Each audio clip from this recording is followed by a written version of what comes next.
Pennsylvania, late May. Temperature climbing towards summer, but the nights still bite cold. Sarah Mitchell stands outside an abandoned train depot at the edge of Allegheny foothills. 20 years old, homeless. Everything she owns compressed into one canvas duffel bag slung across her shoulder in her inside pocket, folded 3 times to fit. A $10 bill, that's it, her entire fortune, around her neck beneath 2 layers of shirt and a peacoat. Her grandfather's railroad chronometer ticks on a leather cord, the kind of precision timepiece that once regulated an entire division of the Pennsylvania Railroad, kept accurate to within 3 seconds per month by men who believed knowing the exact time was a moral obligation to the people depending on you. Have you ever been so desperate you spent your last dollar on something everyone called insane? The depot sits in a clearing where the abandoned railbed widens into what had been Whitlock Junction's passing siding. Single-story structure, board and batten siding faded from dark red to the color of dried clay, wide overhanging eaves running the length of the platform side. Peaked roof with missing shingles, visible even through the spring haze. Small bay window projecting toward where the tracks had been pulled up 63 years ago. A tall brick chimney rises from the back wall, cracked visibly even from 50 feet away. Above the bay window, barely legible through decades of weathering. Painted letters on a dark board spell out Whitlock JCT Pen R. Most people see condemned building. Sarah sees possibility, which is either vision or delusion, and she won't know which until winter comes. 5 days earlier, she had been washing dishes in the back of Maggie's diner. Hands submerged in sudsy water that never quite got hot enough no matter how long you let it run.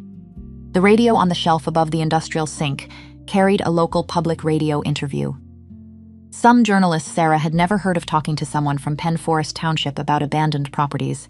The township supervisor's voice had been explaining their surplus building program, offering structures scheduled for demolition at nominal fees to anyone willing to preserve them.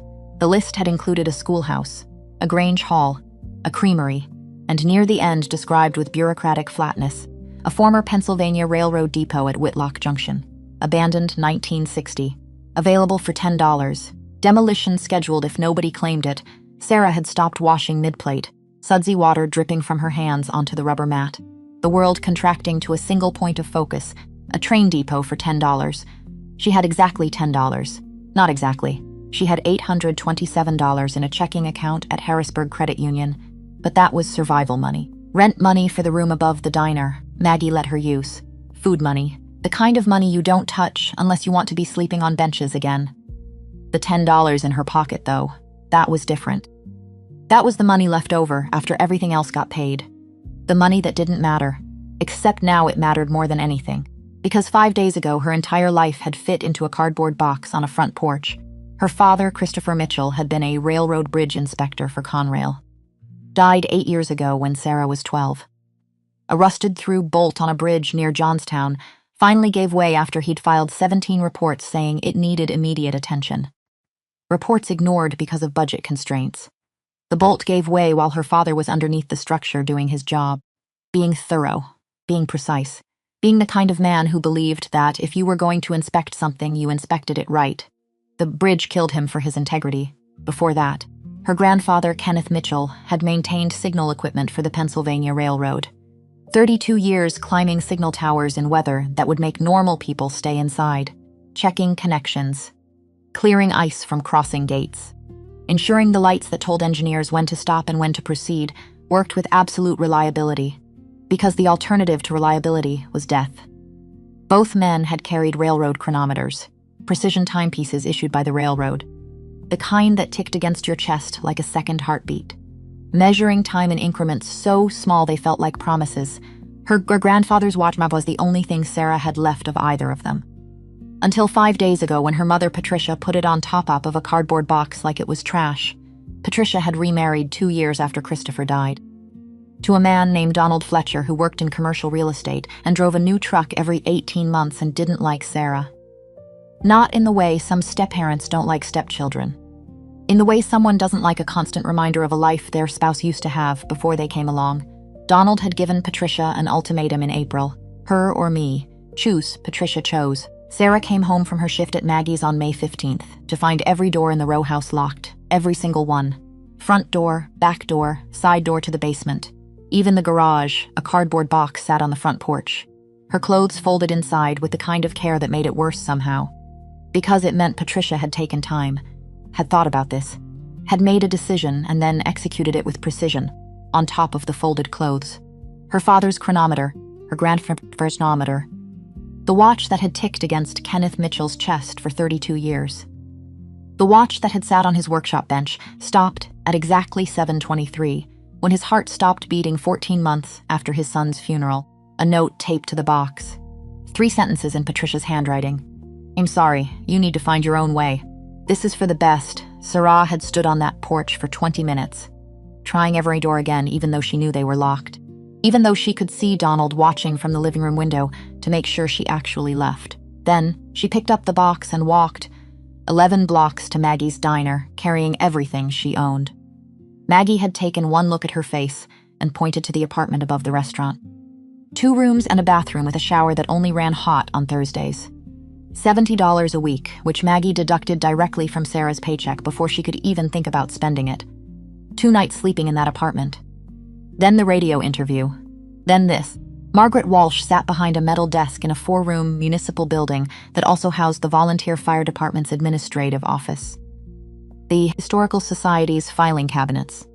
A cramped meeting room with 8 folding chairs, 57 years old, reading glasses on a beaded chain. Cardigan sweater, despite the June warmth outside. She looked at Sarah with the particular Porsche expression reserved for young people making obviously poor decisions. The words came out flat. Statement, not question. You understand the building has no roof over the freight room, no heat, no running water. Scheduled for demolition in March if nobody takes it. Sarah placed the $10 bill on the desk between them, carefully smoothed flat from where it had been folded in her pocket. Yes, ma'am, I understand. Margaret studied her for a long moment. Something in Sarah's posture, spine straight, shoulders back, chin level. The bearing of someone who had been taught that how you carried yourself mattered as much as what you said. She pulled a deed book from the shelf behind her. The kind of oversized leather-bound volume that predated computers by generations. Turned to a page that appeared to have been waiting for exactly this moment, her voice gentler than before. Sign here, here, and here. Sarah signed Sarah Marie Mitchell in the careful slanted script her grandfather had taught her when she was 7 years old. When he had explained that a signature was a promise written in ink, that a person who signed carelessly was a person who made promises carelessly. Margaret took the $10 bill, folded it once with precise movements, tucked it into a metal cash box that might itself have been older than the depot, stamped the deed with a brass stamp that made a soft percussive sound like a door closing very far away. It's yours. You can walk the old railbed from County Road 47, about 1.25 miles. My husband's got his truck out front if you want a ride. Sarah wanted to walk, needed to walk. The chronometer ticking against her collarbone measured every step. Now she stands looking at the building that belongs to her, purchased for the price of a cheap lunch. Trying to inventory what she's seeing, the platform runs the length of the structure. Weathered boards greened with moss and lichen, several planks visibly rotted through. The waiting room door hangs slightly askew on its hinges. The bay window that marks the ticket office shows cracks spiderwebbed across 2 of its 3 panes. The chimney's crack runs from roofline to about 8 feet up. A structural problem that will cost real money to repair. She has $827 in her checking account. She has the skills learned from 2 years of diner work, 4 years of high school shop class, a childhood spent watching her grandfather maintain signal equipment and her father inspect railroad infrastructure. She has no construction experience, no building permits, no inspection certifications, no insurance, and no backup plan. The temperature drops as the sun sinks behind the ridgeline. She picks up her duffel and walks to the waiting room door. The interior smells like 63 years of abandonment. Cold ash, old paper, mineral dust. The particular staleness that comes from air that has been still for decades. The waiting room stretches perhaps 30 feet long and 15 wide. Slate floor scuffed soft by generations of travelers. Dark wainscoted walls water-stained in places where the roof had leaked.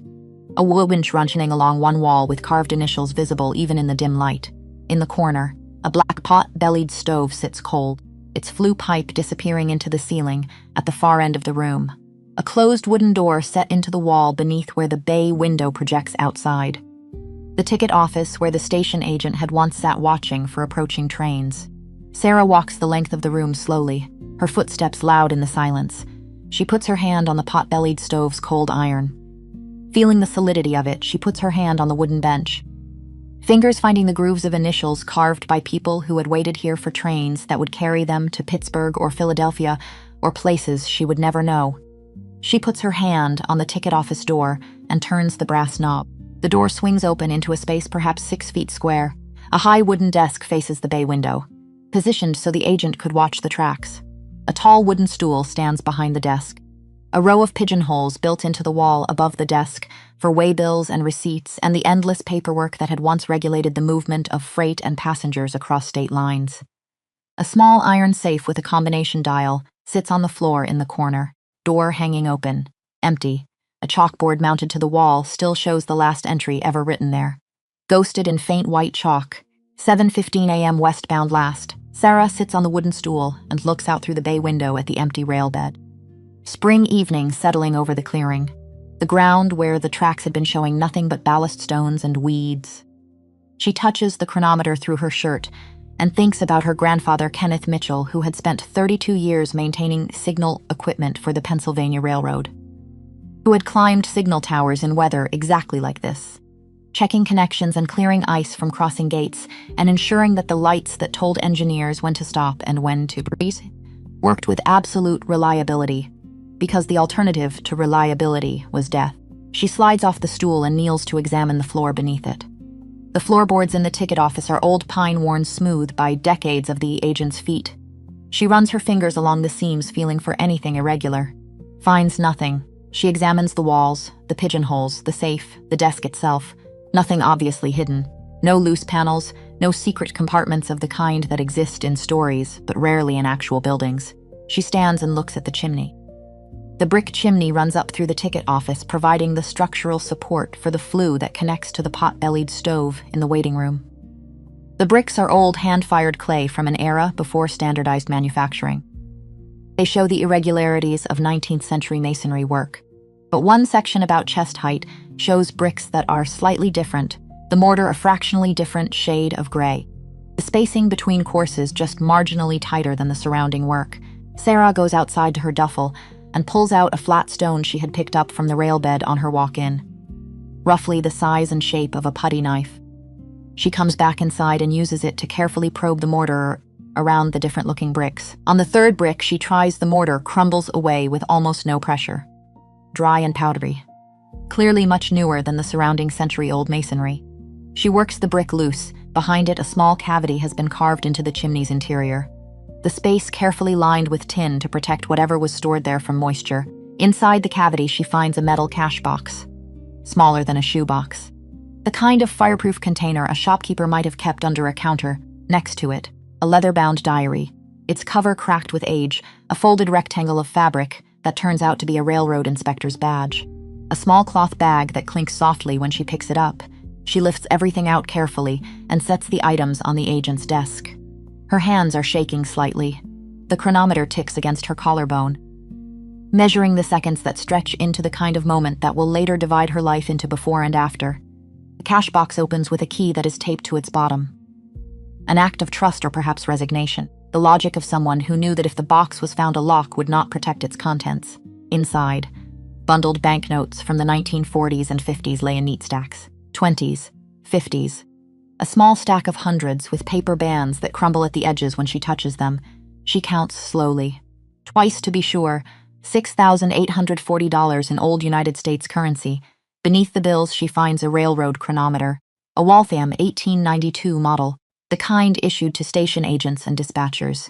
The same general category of timepiece as the one around her neck, though a different model, a different year of manufacture. It is in pristine condition, still wound, though it had stopped at 347. The hands frozen at that moment for 6 decades. The cloth bag contains 9 silver half-dollars, each one wrapped in tissue paper that had yellowed to the color of old bone. Coins from an era when silver content meant metal elf held value beyond the denomination stamped on its face. The railroad inspector's badge is Pennsylvania Railroad issue. The name engraved on its face reading Roy Brennan. The year 1956.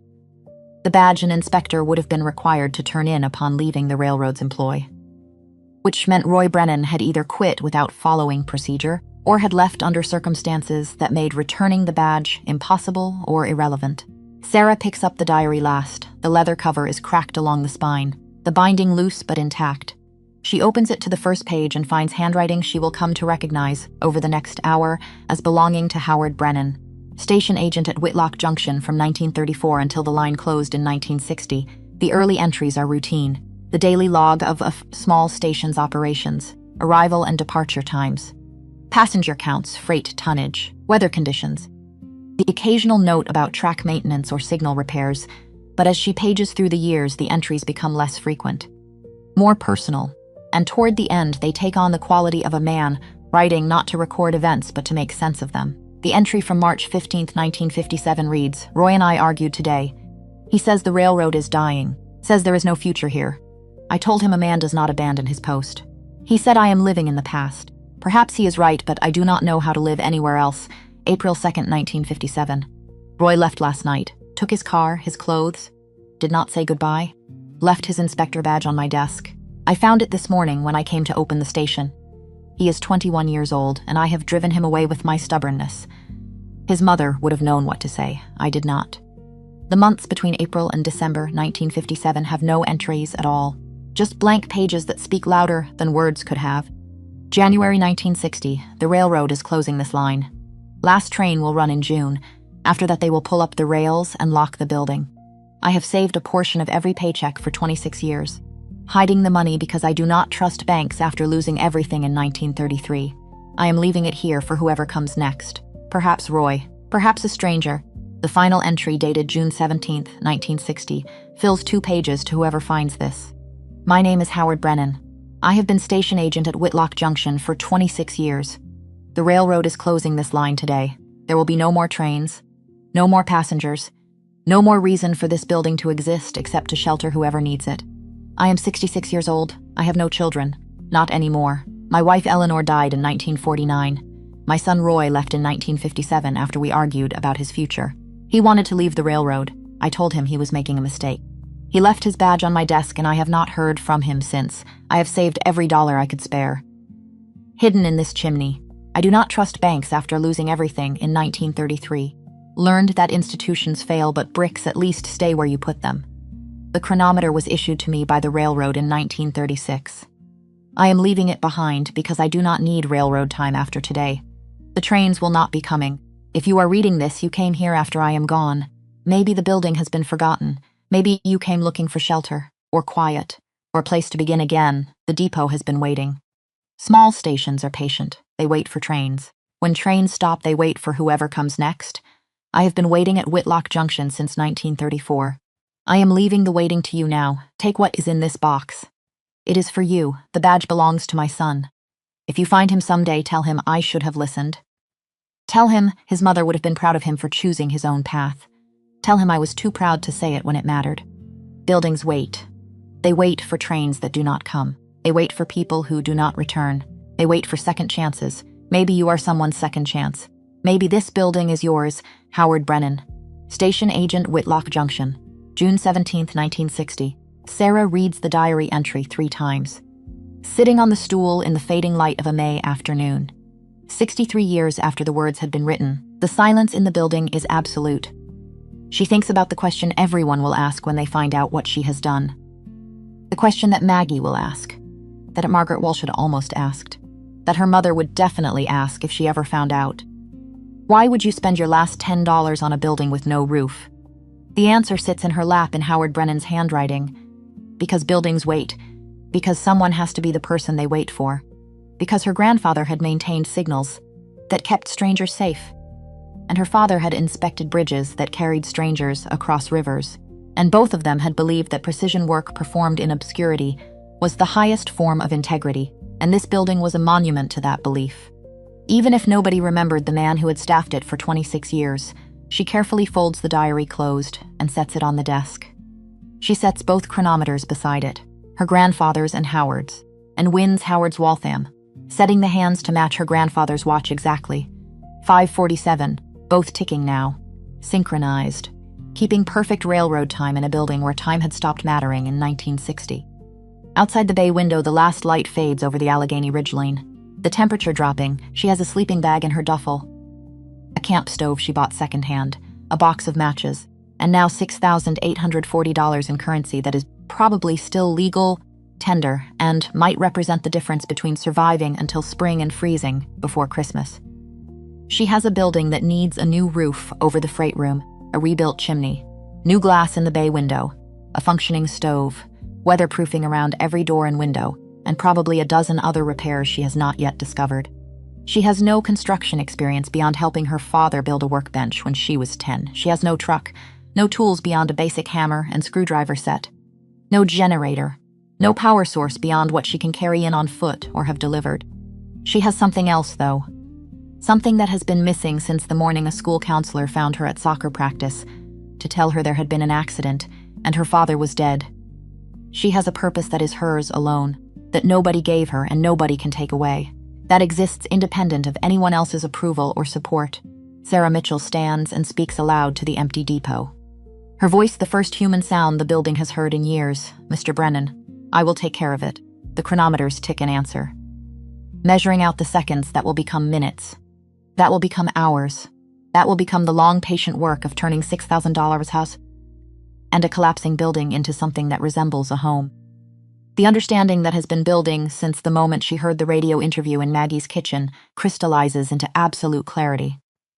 She is not rescuing this building. The building is rescuing her. She goes back to the waiting room and unrolls her sleeping bag on the wooden bench. She sets up her camp stove near the pot-bellied stove, reasoning that if the stove's flue had worked once, it might still draw enough to keep carbon monoxide from accumulating. She eats a can of soup heated over the camp stove's blue flame, the metal spoon scraping against the tin can, loud in the silence. When full darkness comes, she lights one of the 3 candles she packed and sets it on the windowsill. The flame reflects in the cracked glass, doubling itself. She sits on the bench with her back against the wainscoted wall and opens the diary again to read the earlier entries. The routine log of trains arriving and departing, the weather notes, the small details of Howard Brennan's 26 years in this room, March 3, 1947, 12 passengers on morning eastbound, Mrs. Patterson traveling to Philadelphia to see her new grandson, gave her extra coffee no charge, cold morning.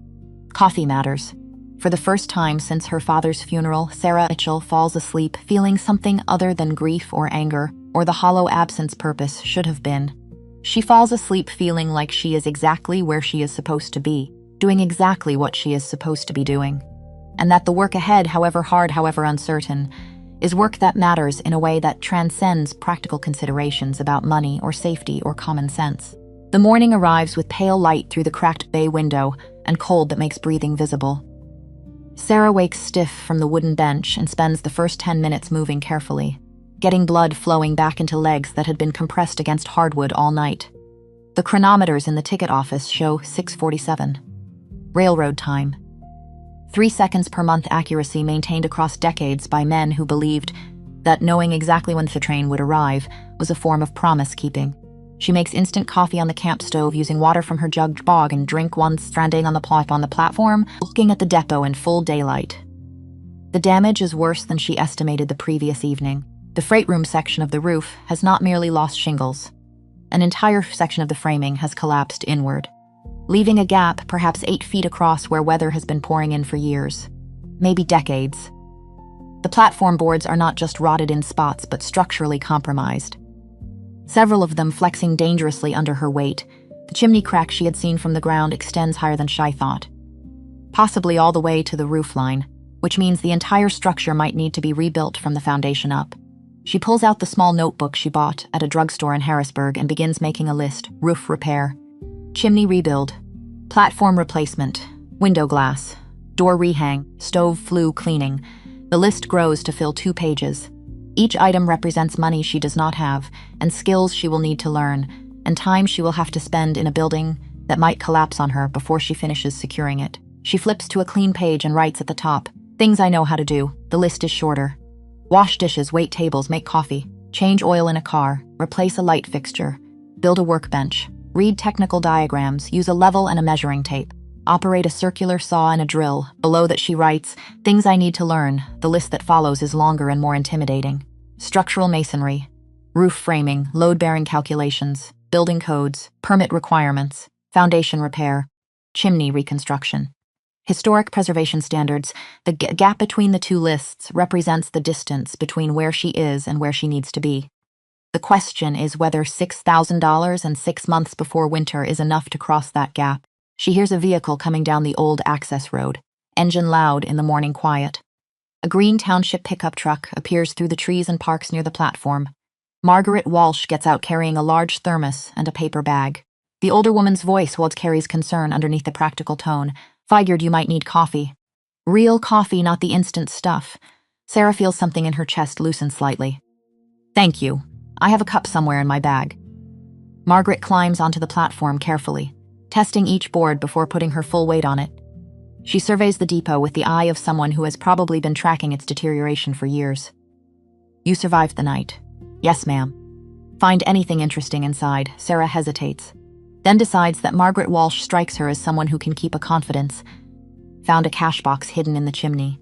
Station agent left it there when the line closed. $6,000 in old currency. Margaret's eyebrows go up, but her voice stays level. That would be Howard Brennan. He never trusted banks after the Depression. Most people figured he died broke, but I suppose he had more sense than that.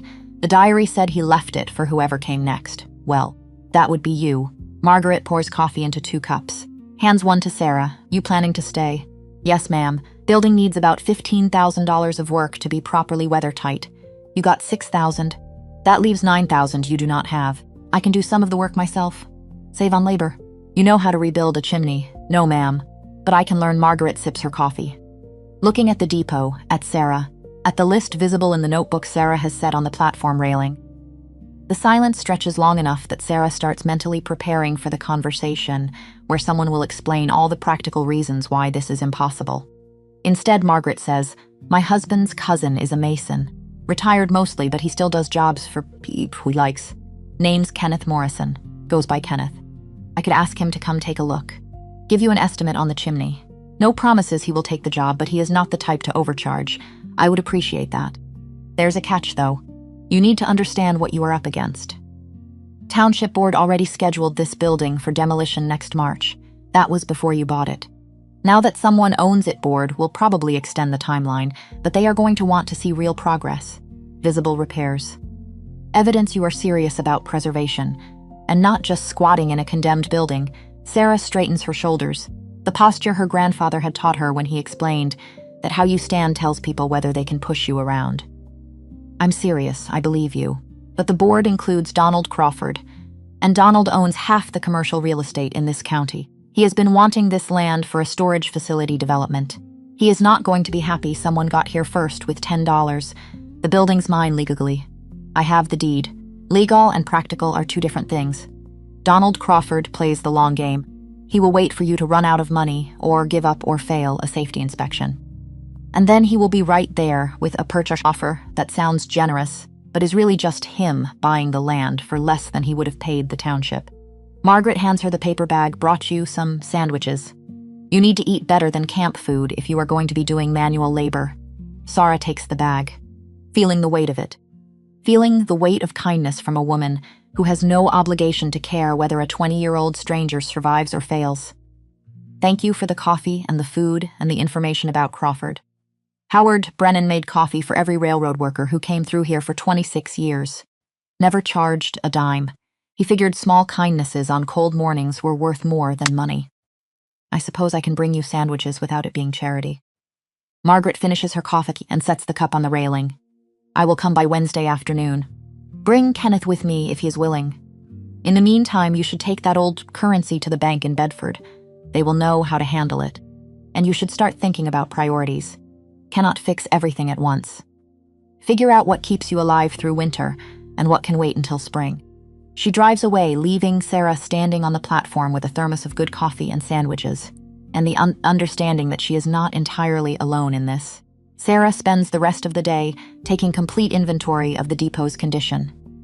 She climbs carefully into the freight room, stepping around the section where the roof has collapsed, documenting every structural problem she can identify. The damage is comprehensive, which means expensive, which means impossible with what she has.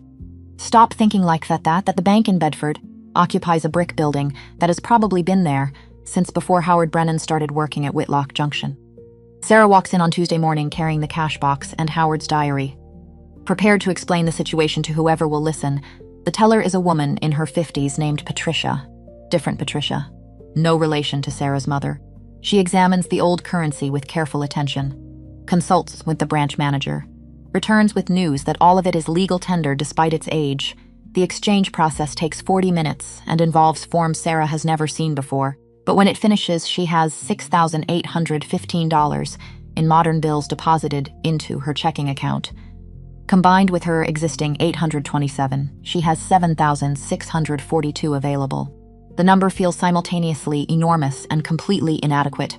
She spends the rest of Tuesday at the Bedford Public Library, checking out books on masonry, roof framing, historic building preservation. The librarian is a younger woman who introduces herself as Rachel, helps her find a guide to Pennsylvania building codes, photocopies the sections on residential repairs. Sarah sits at a reading table making notes until the library closes at 8. Then walks back to the bus stop with a backpack full of borrowed knowledge and a growing understanding of how much she does not know. The walk back to Whitlock Junction takes 2 hours in the dark. 7 miles on rural roads with no streetlights. The chronometer ticking against her chest, the only sound besides her footsteps and the occasional car passing. She thinks about her grandfather who did this for 32 years. Not walking 7 miles, but showing up every day to do work that mattered. Work that kept strangers safe. Work nobody thanked him for, because when signals work correctly, nobody notices. They only notice when signals fail. Wednesday afternoon, Margaret arrives as promised. The green township truck pulling up with a second vehicle behind it. An old Ford pickup that has seen better decades. A man gets out of the Ford, early 70s. Moves with the careful economy of someone whose body has been through hard use and learned to conserve energy. Kenneth Morrison has hands that look like they have mixed concrete for 50 years. He walks around the depot without speaking, examining the chimney from multiple angles, climbing under the platform roof with surprising agility. Peering into the freight room's collapsed section, Sarah watches, trying not to look desperate, trying to project competence she does not feel. When he finally speaks, his voice is gravelly from decades of breathing masonry dust. Your chimney's worse than it looks from the ground. Foundations settling on west side. That crack is a symptom, not the cause. Fix the chimney without addressing foundation, and the crack comes back in 2 years. Sarah's stomach drops. She budgeted maybe $1,500 for chimney work. Foundation repair sounds like $5,000 minimum. How much would it cost to do both? Professional job, $12,000 to $15,000. Maybe more depending on what we find when we excavate. The silence that follows contains all of Sarah's financial calculations dissolving into impossibility. Kenneth sets his toolbox down on the platform. But if you do the labor yourself, and I supervise weekends, materials run maybe $2,500 to $3,000. Takes 4 months though. Hard work. Harder than anything you've done before. I can work hard. That's not the question. Question is why you want to. You're 20 years old. Take that money in your account. Go to Pittsburgh or Philadelphia. Get a real job. Have a normal life. Why break your back on a building nobody's cared about for 60 years? Sarah touches the chronometer through her shirt. The gesture automatic now. My grandfather, Kenneth Mitchell, maintained railroad signals for 32 years. My father, Christopher, inspected bridges. Both believed precision work that keeps people safe is the highest form of integrity. This building represents what they believed in. I won't let it become a storage facility. Kenneth studies her with eyes that have evaluated a lot of people over 7 decades. Your grandfather have a first name, Kenneth, or was that short for something, Kenneth? Kenneth Mitchell pause. Long enough that Sarah's pulse starts hammering. I knew a Kenny Mitchell, helped him rebuild his workshop after a fire in 1976. Pocono Division signal maintainer, big guy, always had that railroad watch on him. The words come out quieter than Sarah intended. That was him. Kenneth looks at the depot, at the cracked chimney, at the collapsed roof section. All right, we start with foundation. Saturday morning, 7 a.m. Don't be late. Railroad men are never late. Neither are railroad granddaughters. Saturday morning, Kenneth arrives at 6:55, testing her. Sarah is waiting on the platform with coffee made on the camp stove. 2 cups ready, his expression shifts slightly. Approval bleeding through the gruff exterior. You're here, railroad men are never late. They spend the weekend excavating around the chimney's foundation, digging down 3 feet to expose the original stonework. The foundation has indeed settled, dropping almost 2 inches on the west side, enough to crack the chimney but not enough to threaten the whole structure. Kenneth explains the fix. Underpin the settled section with new concrete. Wait for it to cure. Then rebuild the chimney from the roofline down. The work is brutal. Digging in Pennsylvania soil that has not been disturbed in 80 years, hauling buckets of dirt. Mixing concrete by hand because there's no power for an electric mixer. Sarah's hands blister, then bleed, then callous over. Her shoulders ache. Her back protests movements she has never asked it to make before. Kenneth watches her work without offering to help beyond instruction. And she understands this is the test. Not whether she can dig a hole, but whether she will quit when the digging gets hard. Sunday evening, he packs his tools and delivers his verdict. Next weekend, we pour the underpinning. Week after that, we start on the chimney rebuild. You did good work today. Your grandfather would recognize the effort. The compliment settles into Sarah's chest and stays there. Kenneth comes both days each weekend through July. They pour the concrete underpinning. Wait for it to cure. Begin the slow process of rebuilding the chimney brick by brick. He teaches her how to mix mortar to the right consistency. How to set bricks so they will not shift as the mortar dries. How to check plumb and level constantly, because a chimney that leans will eventually fall.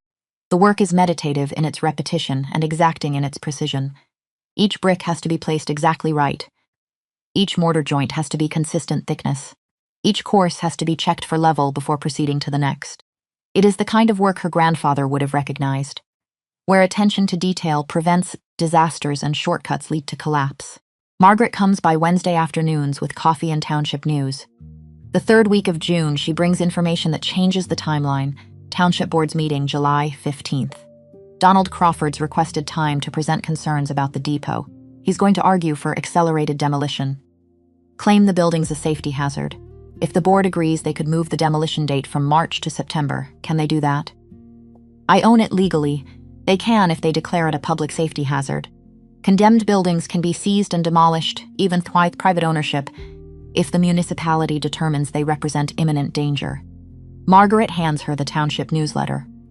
Donald Crawford's name is prominent in an article about commercial development bring jobs to the county. You need visible progress by that meeting. Something the board can point to as evidence of active preservation. Not just someone camping in a ruin. Sarah looks at the excavation around the chimney. The concrete forms Kenneth has built for the underpinning pour. Progress, yes, but invisible from the road. Not the kind of thing township board members will photograph for their records. What would count as visible? Roof repair. That collapsed section is what makes the building look abandoned. Fix that, and suddenly it looks like a preservation project instead of a squat. Roof repair costs money I don't have. Chimney rebuild is eating most of my budget. Then you have decisions to make. What keeps you alive through winter versus what keeps you from demolishing the building before winter comes? The impossible math sits between them. $2,000 budgeted for chimney work, leaving maybe $5,000 for everything else. Roof repair estimated at $1,500 minimum for materials alone. Winter supplies needed, emergency fund necessary, food and propane, and the 1,000 small costs of surviving in a building with no infrastructure. Margaret stands to leave, then pauses for what it's worth. I mentioned to my husband that someone was fixing up the old depot. He mentioned it to some people at the VFW hall. Word's getting around. Not everyone in this township loves Donald Crawford. Some people might appreciate seeing someone actually care about preserving history instead of tearing it down for storage units. After Margaret leaves, Sarah sits on the platform doing calculations in her notebook. If she does all the roof work herself, materials might cost $1,200 instead of $1,500. If she buys used lumber instead of new, maybe $1,000. If she patches instead of replaces, maybe $800. Each reduction in cost means increased risk. Used lumber might be rotted, patches might fail.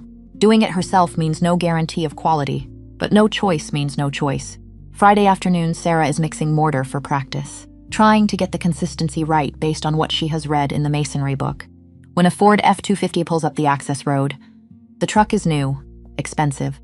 The kind contractors drive when they want to project success. The man who gets out wears work clothes that have never seen actual work. Clean canvas jacket, pristine boots. The costume of someone who employs people to get dirty on his behalf. His approach is confident. Someone used to getting what he wants. You, the one who bought this place. Yes, sir. Donald Crawford. I develop commercial properties in this region. I want to buy this land from you. Sarah straightens, wiping mortar-covered hands on her jeans. It's not for sale. You haven't heard my offer yet. Pause long enough for Sarah to wonder what number he could possibly say that would make any difference. $18,000. That's 1,800 times what you paid. That's smart business. Sarah feels her heart pound. 18,000 would solve everything. Could rent an apartment. Save money. Start over somewhere warm with running water and a door that locks from the inside. What would you do with it? Tear down the depot. Develop the property. This location is perfect for climate-controlled storage facility. Near the highway, low traffic area, cheap land acquisition, big business opportunity. Depot comes down. We build modern units. Everybody profits. No thank you. Crawford waits for her to provide a name. Mitchell. Sarah Mitchell. Miss Mitchell, let me be direct. Township's already scheduled this building for demolition next March. I've talked to Robert Harris, the township supervisor. He's assured me that if you haven't made substantial progress on repairs by winter, the demolition proceeds as planned. I'm offering you a way to profit instead of losing your $10 investment. The building won't be demolished. I'm repairing it. Crawford looks at the cracked chimney, the tarped roof section, the rotting platform, the broken windows. He laughs. Not cruel exactly, but condescending. The sound of someone who has seen 100 young people fail at projects they did not understand. Sweet kid, you're in over your head. This building needs $15,000 in work minimum. You can't have that kind of money. He drops a business card on the platform. When reality hits, and it will call me. Offers good until January. After that, I negotiate with the township directly. After they demolish it, he drives away in his expensive truck, leaving Sarah holding a business card that reads Crawford Properties. Donald Crawford, owner. Commercial Real Estate Solutions. She looks at the card for a long moment, then walks to the pot-bellied stove and drops it in. Eventually, she will light this stove, when she gets the flue working. The card can be kindling, but the voice in her head sounds like her mother, Patricia. You're going to freeze to death being stubborn. August becomes September, becomes October, in a blur of physical labor that leaves Sarah too exhausted most nights to do anything except eat. Journal briefly. Sleep. Kenneth brings the final course of bricks. Sarah mixes mortar while he checks the previous week's work for any settling. By Sunday evening, the chimney stands complete. Rebuilt from foundation to roofline. Certified structural. Photographed for township records, Kenneth packs his tools. Next weekend, we start on that roof. But first, you need to get through this board meeting Tuesday. You got pictures of the chimney work? Yes, sir. Good. Show them what you've accomplished. Not what's left to do. Money status end of July. Started with $7,642. Spent on chimney and foundation $2,400. Remaining $5,242 still needed. Roof repair $1,200 if Sarah does labor. Platform boards $800. Windows $200. Winter supplies $1,000. Emergency fund $1,000. Total needed $4,200. More than $1,042. Tight but doable. If nothing goes wrong, between Kenneth's visits, Sarah works on clearing the freight room, hauling out debris from the roof collapse, salvaging boards that are still sound, identifying which structural members need replacement. She borrows a ladder from Margaret and climbs up to examine the roof framing more closely, discovering that the collapse had been caused by a single rotten beam that gave way, bringing down everything connected to it. Bomb that beam and sister new supports to the damaged rafters and the roof might be savable without complete reconstruction. Early July, a man shows up Sarah has never seen before. Old pickup truck. Sunday afternoon, he gets out slowly. Bad knees. Sharp eyes. Truck bed is full of railroad memorabilia. He stands on the platform and cries. Didn't think it was real. Heard someone was restoring Whitlock Junction. Didn't believe it. Sarah waits, letting him compose himself. I'm Joseph Brennan. No relation to Howard. Just same last name. Coincidence. But I knew him. Back in the 50s. He made coffee at 5 a.m. for crews. Always had a pot ready. Not part of his job, just kindness. Joseph brings boxes from his truck. Timetables from the 1950s, a brass signal lantern, Pennsylvania Railroad coffee mugs, track diagrams, photographs. One photograph stops Sarah cold. Howard Brennan at this depot. 1958. Serious-faced, kind-eyed, holding a coffee pot. First time seeing Howard's face. The man who saved money for her 60 years ago. Real person, not just diary voice.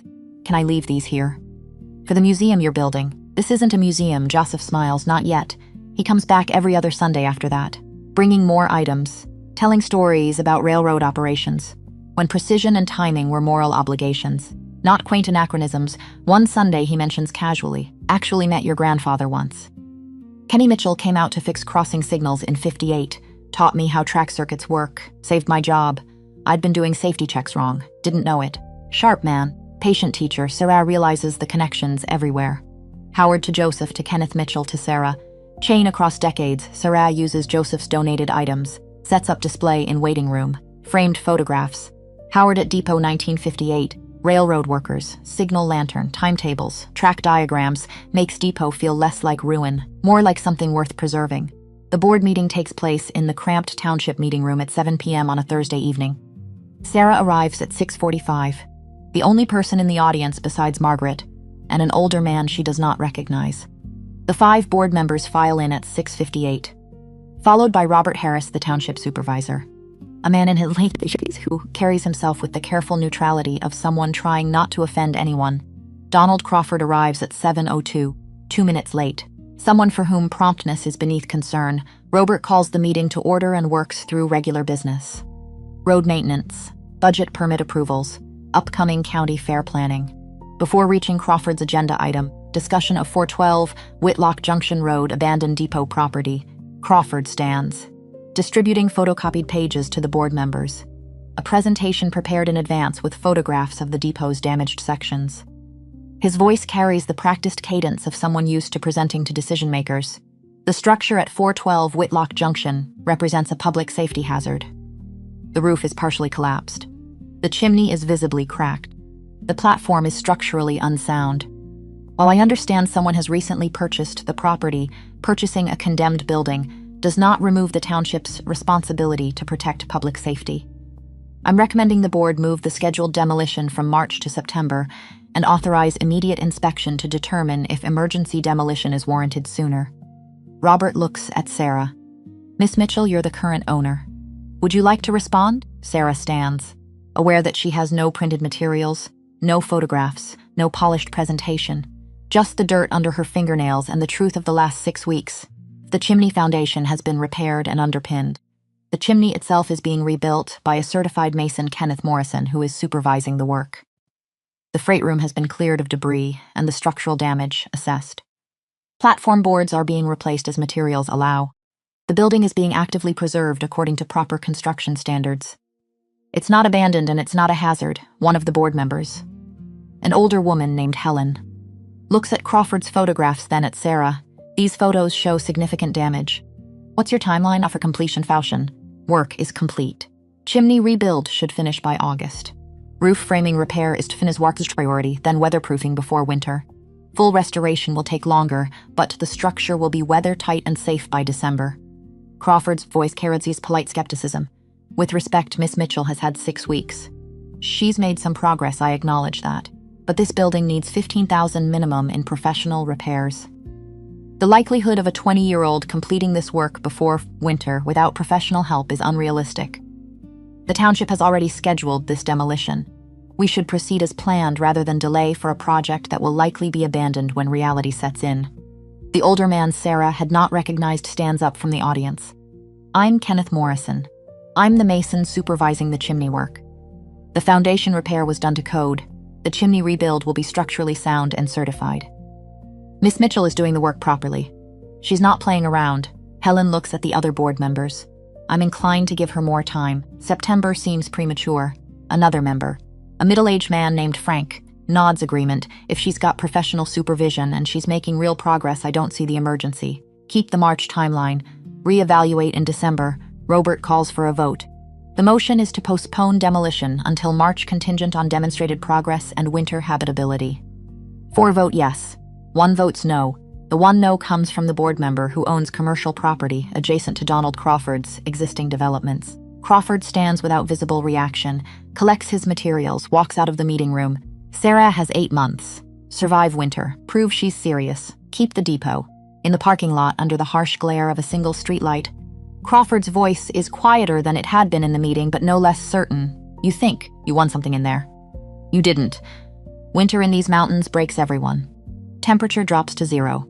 Pipes freeze. Roads close. Propane runs out. You'll be begging to sell by February. And when you do, my offer drops to 12,000 instead of 18. You've wasted my time, and I don't forget that. I'm not selling. You're a kid playing house in a condemned building. I've developed 23 properties in 3 counties over 15 years. I understand how this works. You're just an obstacle that will remove itself when the weather turns. Is that a threat? It's business reality? Enjoy your summer project, Miss Mitchell. I'll see you when the snow gets deep. He drives off, leaving Sarah standing in the parking lot with her hands shaking from rage rather than fear. Kenneth appears beside her, his presence solid in the darkness. Men like that are used to people folding. You don't fold, they don't know what to do. I need to finish that roof and get the building insulated, and I'm down to 4,000. Roof materials, 800 if you buy smart and do all the labor yourself. I know a guy with factory second insulation from a commercial job. Might sell it cheap. Say another 800. Wood stove, I got one in my barn. Needs minor repair. You can have it for the cost of parts. Maybe $50, that's $16.50 total. Leaves you $23.50 for winter supplies and emergencies. Kenneth, why are you helping me? Because your grandfather helped me when my workshop burned and I had nothing. Because Donald Crawford's someone who thinks money makes him king. I don't work for kings. He opens his truck door, pauses, and because you show up on time every Saturday at 7 a.m. with coffee ready. That matters to me. See you tomorrow. Late July, a woman drives up in aging Honda. Mid-30s, introduces herself as Rachel Flores, local public radio journalist from the library, heard about Depot from Joseph at Community Center. I do stories about people preserving local history. Can I interview you? Sarah hesitates. It's not about making you famous. It's about telling stories that matter to this community. Rachel sets up microphone on platform. 1 hour talking. Sarah tells story. Homeless at 20. $10 Depot purchase. Finding Howard's diary. Learning masonry from Kenneth. Crawford's threats. Township meeting. Rachel asks good questions.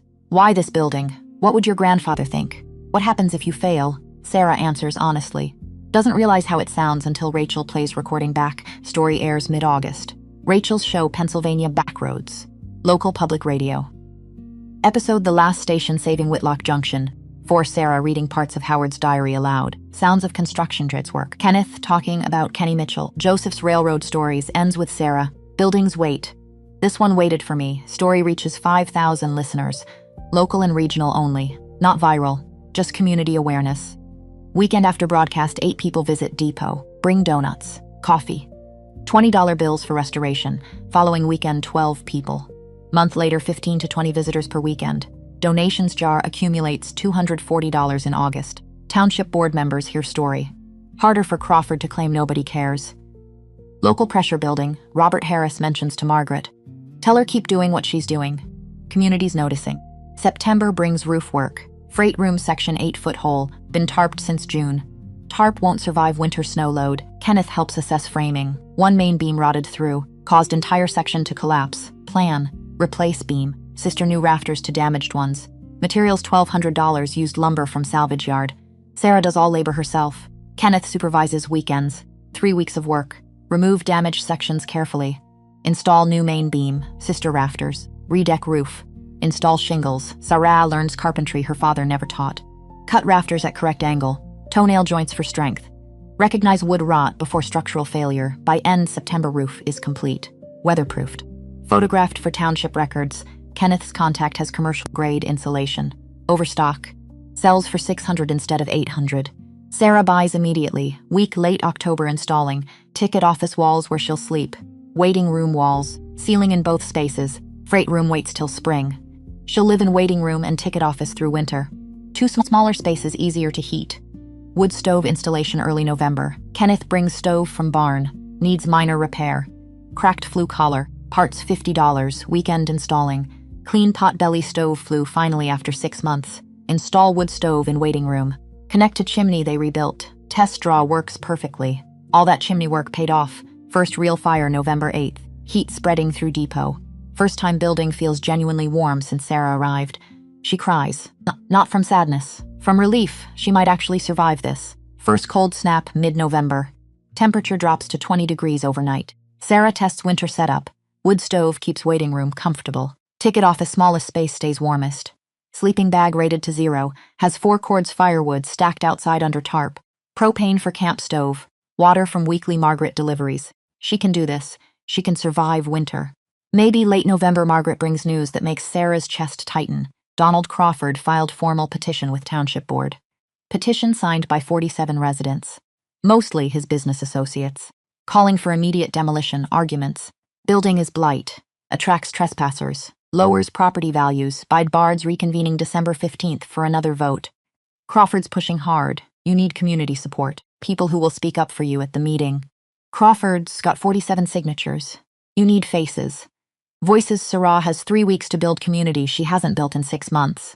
The problem is stark. Sarah has been so focused on physical work, hasn't built relationships beyond Margaret, Kenneth, Joseph, Rachel. She needs community. Has 3 weeks to build it. First weekend December, Sarah posts on local Facebook groups. Rachel helps.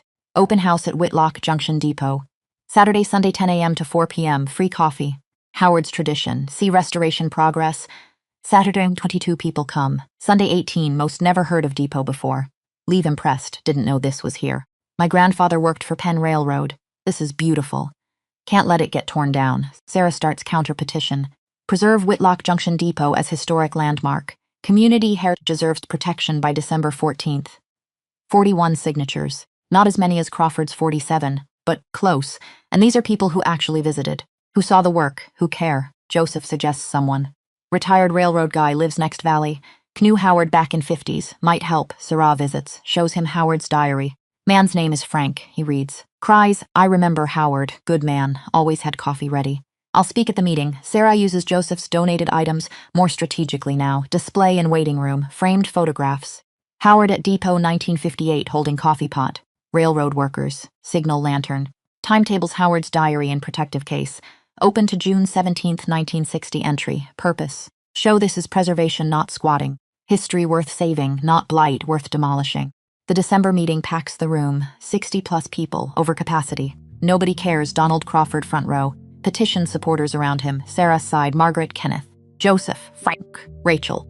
20+ Depot visitors. Robert Harris looks nervous. Never seen this turnout. Crawford stands. Slicker than July. New photographs, professional. Emphasize remaining damage. Board showed leniency twice. March and July. 6 months later, building remains substantially incomplete. Winter is here.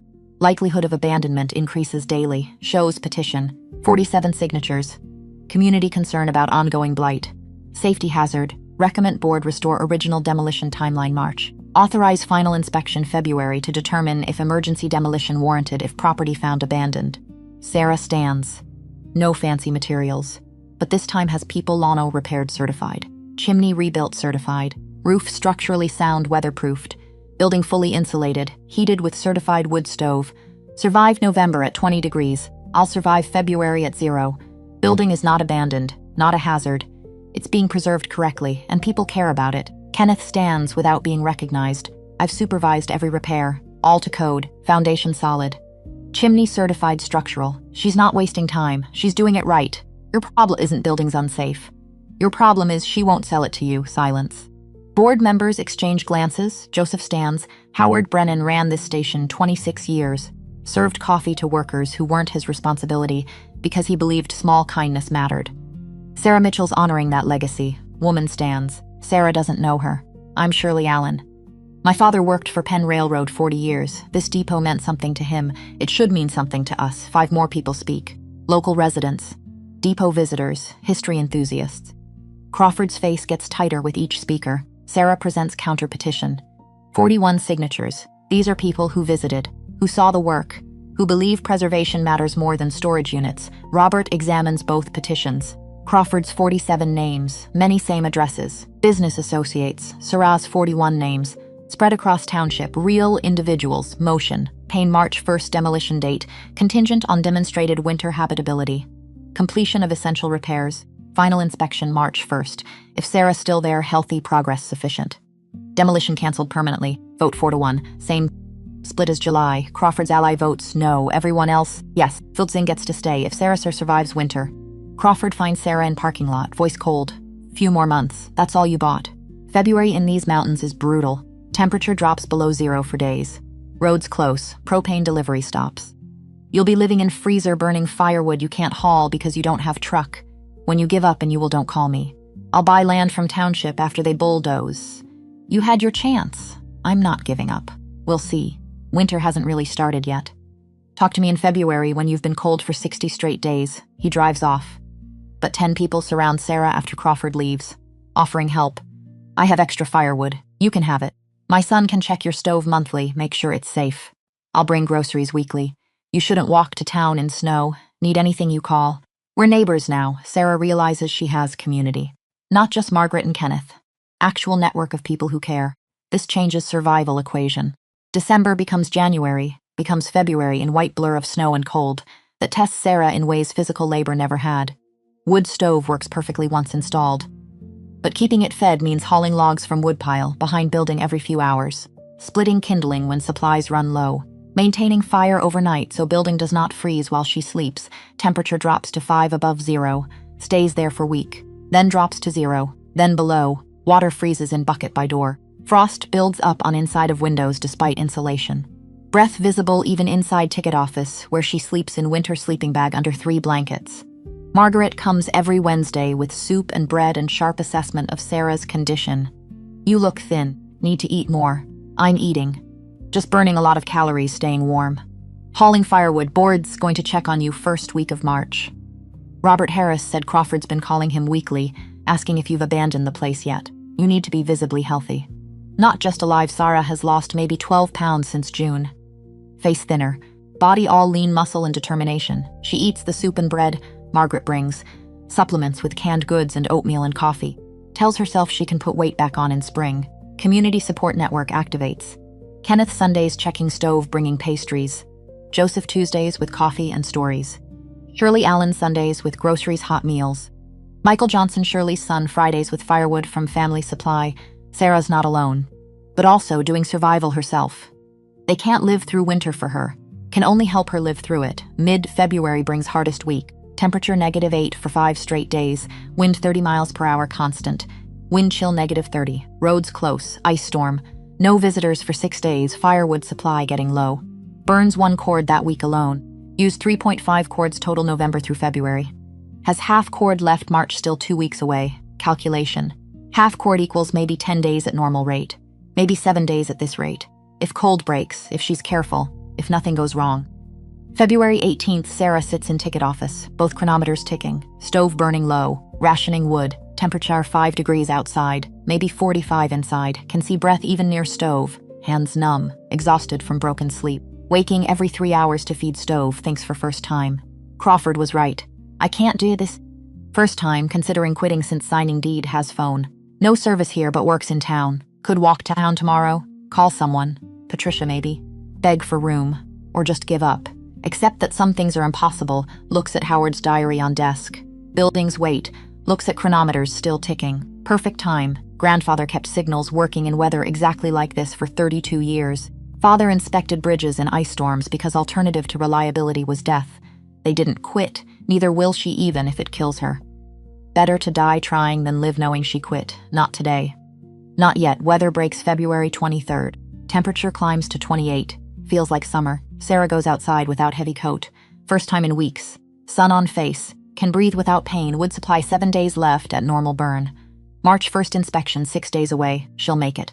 Barely. But she'll make it. She survived. Late February afternoon. Toyota sedan pulls up access road. Sarah on platform refilling bird feeders Joseph installed.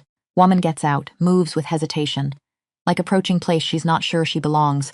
Recognition hits Sarah with physical force, her mother, Patricia Fletcher. Looks older than 9 months ago, thinner.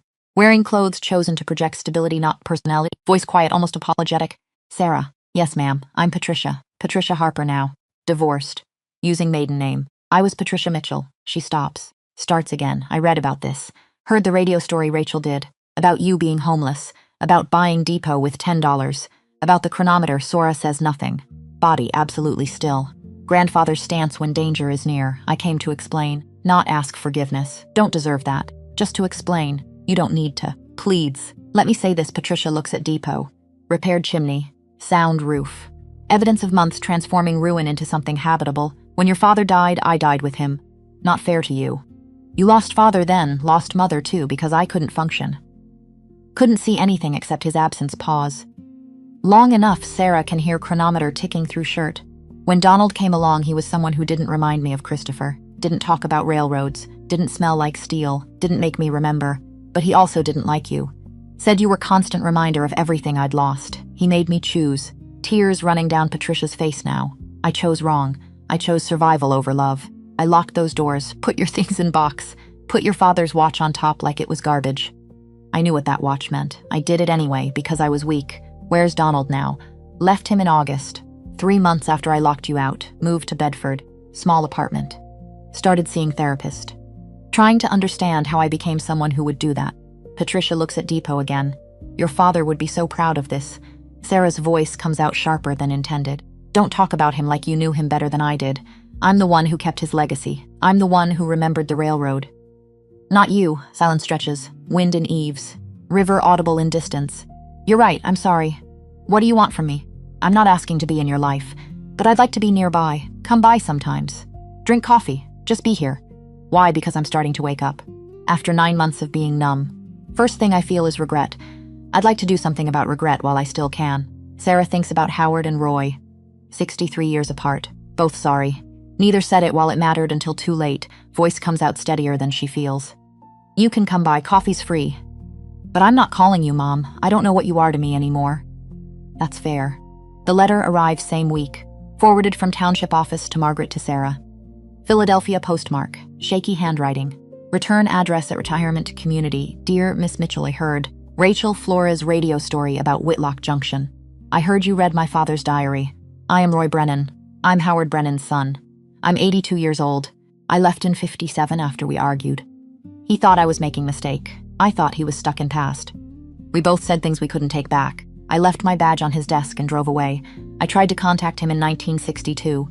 Found out he died that year. Never got to apologize. The radio story said you found his diary. Can I come read it? I'd like to see the depot one more time. Before I die. If acceptable, write me at this address. Roy Brennan, Sarah's hands shake holding letter. Howard's son, alive. Carrying 63 years of guilt, she writes back same day, Mr. Brennan, please come whenever you can. The depot is yours to visit anytime. Your father's diary is here. I think he'd want you to read it. Sarah Mitchell. March 1st, arrives cold and clear. All 5 board members show up at 10 a.m. Robert Harris. Donald Criff ending as observer. They walk through building methodically. Testing chimney draw. Examining roof from inside and outside. Checking insulation. Evaluating platform repairs. Assessing living quarters for habitability. Robert's voice professionally neutral as he delivers findings. Fonsai structurally sound per certified inspection. Chimney meets code. Roof weathertight. Heat source functional. Water source clean via weekly delivery system documented. Platform set for pedestrian use. Occupant appears healthy. Space suitable for continued habitation. He looks at other board members. My recommendation is to cancel demolition order. Building privately owned. Being properly maintained. Represents no public safety hazard. Does anyone disagree? 4 heads shake no. Crawford's ally abstains. Robert makes it official. Demolition order for 412 Whitlock Junction Road hereby cancelled. Effective immediately. Property removed from condemned status. Pause. Almost ceremonial. Congregation's Miss Mitchell. Donald Crawford says nothing. Walks to truck. Gets in. Drives away without looking back. Sarah has won. Except it doesn't feel like winning. Feels like surviving. Which maybe is the same thing. Roy arrives 1 week later. Driven by grandson Matthew Anderson, 50-something, helps old man navigate platform steps carefully. Roy walks with cane, but mind is sharp, eyes taking in every detail. Depot exists more powerfully in memory than reality. First time back in 63 years, Sarah hands him diary without preamble. Roy sits on stool in ticket office.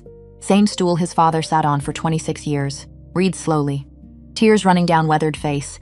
Gets to final entry. I should have listened. Collapses forward sobbing. Sound comes from somewhere deep and wounded. Grief waiting 63 years for permission to emerge. Matthew holds grandfather. Sarah steps outside. Gives them privacy. 20 minutes later, Roy comes to platform. Composed but raw. Eyes red. He kept my badge all these years. Thought he threw it away. He kept it hidden in his chimney. Sarah shows him badge she's kept safe. Engraving on back. Stand firm on right track. Howard's words to his son. Roy had interpreted as judgment. Was actually blessing. Holds badge and shaking hands. I spent 63 years thinking he died angry at me. Didn't know he carved. I should have listened in diary. We were both sorry. Neither of us said it while it mattered. Silence. Wind moving through clearing. Birds singing. Spring trying to break through winter's hold. Roy looks at Depot. Repaired, cared for, loved. My father saved that money for someone. You're that someone. But I want to help too. Want to establish maintenance endowment. $40,000. Ensure building never falls apart again. Sarah can't breathe. 40,000 would solve everything. Forever one condition. Here it comes. Always a catch. You serve frais café to anyone who comes by. The way my father did for railroad workers. Can you do that? Sarah finds her voice. Yes, sir. Already planning to. Roy smiles through tears. Then you're exactly who he was waiting for. Roy Brennan dies 3 weeks later. October 23rd. Peaceful. In sleep. At retirement home, Matthew calls Sarah personally. He talked about your depot every day after visiting. Said it gave him peace knowing his father's legacy continued. That building's wait for the right person. Envelope Roy left contains check for $20,000. Note in shaky handwriting, for the depot. For coffee. For keeping my father's memory alive. For giving me peace before I died. Thank you, Sarah cries on bus ride back. Not from sadness. From understanding some gifts can't be repaid, only honored. Coffee service begins officially first Saturday in June. Sarah buys commercial coffee maker from Restaurant Supply House. Sets it up near bay window. Arranges mismatched mugs. On shelf, Kenneth-built handwritten sign. Coffee, free, all welcome. First visitor is hiker from trail. Doesn't know about depot. Just smells coffee. Drinks 2 cups. Leaves $5 in donation jar despite free sign. Writes in visitor log Sarah started. Best coffee I've had all year. Thank you for keeping this place alive. Word spreads. Hikers telling other hikers. Joseph mentioning at VFW Hall. Margaret talking at Township office. By August, depot getting 10 to 15 visitors per week. By September, becoming thing people tell newcomers about. There's old train depot over on Whitlock Junction that serves free coffee.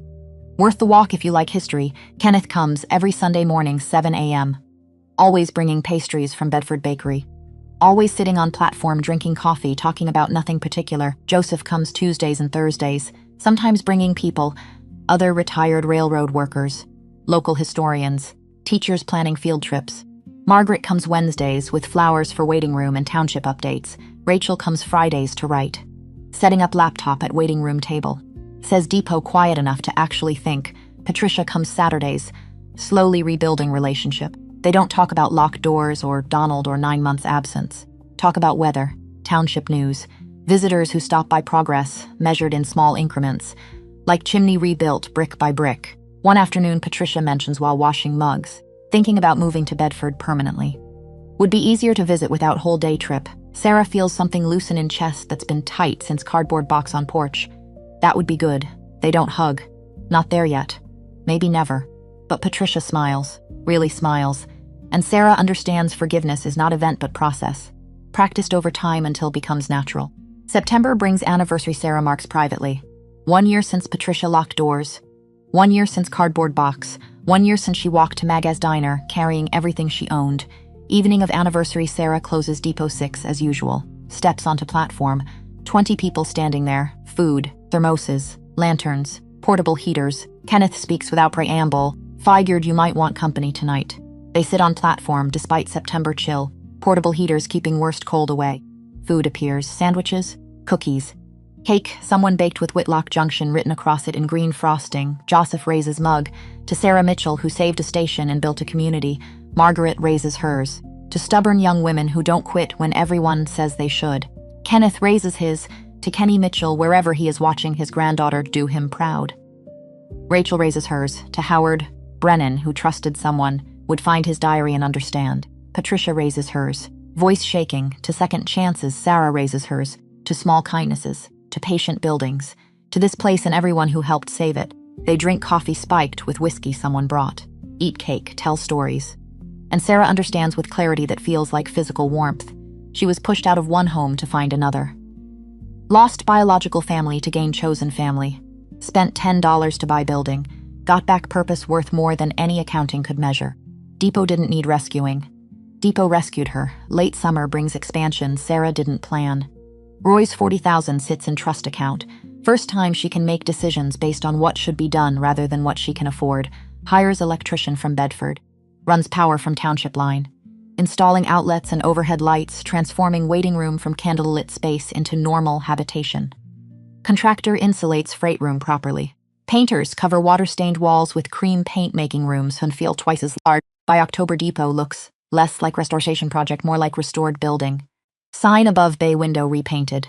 Whitlock JCT pen RR in original lettering. Forest green background. White letters. Sharp enough to read from road. Transformation complete enough people driving past no longer see abandonment but intention. Not decay but care. Visitor log fills with entries. My grandfather worked this line in 43. Brought my kids to show them where he started. Best coffee in Pennsylvania. Also story behind it. Came for coffee. Stayed for history. Coming back next month. This place makes me believe good things can happen to good people. That last one sits with Sarah for days, because she's not sure she's good people.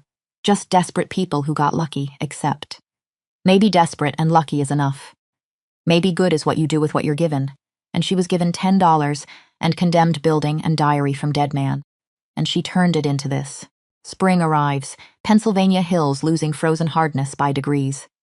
Sarah wakes one April morning to depot surrounded by green things pushing through last year's dead leaves, 21 years old now, owner of historic train depot, keeper of coffee station, curator of railroad history, daughter to Patricia in complicated way that doesn't have name yet, granddaughter to Kenneth Mitchell in memory, friend to Margaret, Kenneth Morrison, Joseph, Rachel Shirley, Michael, dozen others who became necessary, not rich, not famous, not conventionally successful, but standing on platform at sunset, watching light fade over ridgeline.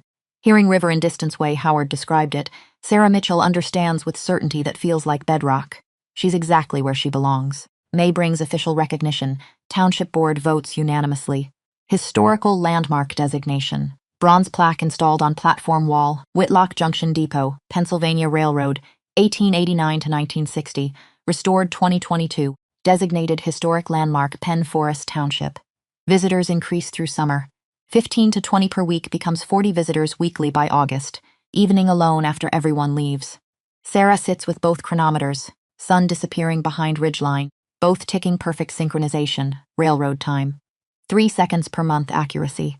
Connecting her to grandfather, to Howard, to every railroad worker who believed showing up when you said was form of integrity. She winds both chronometers carefully, checks synchronization, carries them inside to ticket office. Places on agent's desk where they'll tick through. Night tomorrow she'll wake 5:45, make coffee, open depot 6 a.m., serve whoever comes day after same, railroad work, patient work, honest work, work that matters not because it changes world, but because it changes small corner of world. 1 cup of coffee at a time, some doors close so others can open. Patricia locked every door in Harrisburg, and by doing so pointed Sarah toward door that had been waiting since before she was born, door to depot. To purposes. To understanding that sometimes thing that looks like ending is actually beginning. Howard Brennan wrote buildings wait for whoever comes next. He was right. But what he didn't write, what maybe he didn't know, is that whoever comes next gets saved by the waiting. Sarah came next. And Whitlock Junction saved her. 1 brick at a time. 1 cold morning at a time. 1 cup of coffee at a time. Until girl with nothing became woman with purpose. Until condemned building became landmark. Until ending became beginning. Outside bay window stars emerge over ridgeline. Same stars Howard watched. Same stars grandfather watched. Same stars father watched before bridge took him, all of them gone now. But work continues. Coffee brews. Door stays open. Building waits for whoever comes next. How many of us walk past exactly what we need because it doesn't look like we imagined? Buildings don't just wait. They choose, and when they choose right person. When desperate meets determined meets nowhere else to go, magic happens. Not fairy tale magic. Hard magic, earned magic. Magic of showing up every day and doing work and not quitting when quitting seems like only option. The chronometers tick in darkness. The building settles. Spring night wraps around everything, and Sarah Mitchell understands the truth Howard knew but couldn't write. She's exactly where she belongs.